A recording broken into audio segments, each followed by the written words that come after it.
Il nous faudra des poètes. Un poète par village, un poète par commune, un poète par cité, un poète par rue, un poète par cage d'escalier, un poète.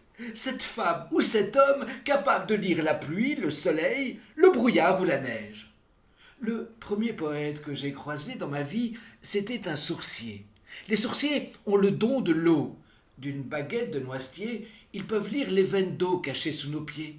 Ils peuvent lire les rives, la direction du courant, le débit, la distance, la profondeur.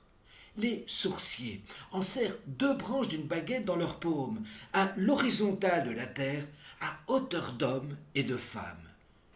Ils avancent, lentement, longuement, ils plantent leurs pas dans l'herbe, ils battent du pied sur le sentier. Ils interrogent l'invisible. Enfant, j'ai croisé un sourcier. C'était un vieil homme. Il sentait le miel, la paille, le copeau de bois et la graisse de machine. Il avait l'âge de ceux qui n'ont plus rien à prouver. Il avait fait la guerre, celle de 40 alors. De sa poche, il a sorti un couteau en bois d'olivier. Il est allé au bout de la pâture, près de la haie, sans dire un mot, comme un écrivain qui se retire. Il a taillé une baguette de coudrier, une baguette en Y.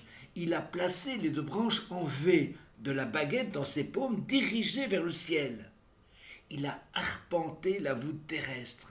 Soudain, la baguette s'est dirigée vers le sol. C'est parti, aussi vite qu'une flèche. Le vieil homme a dit « C'est ici ».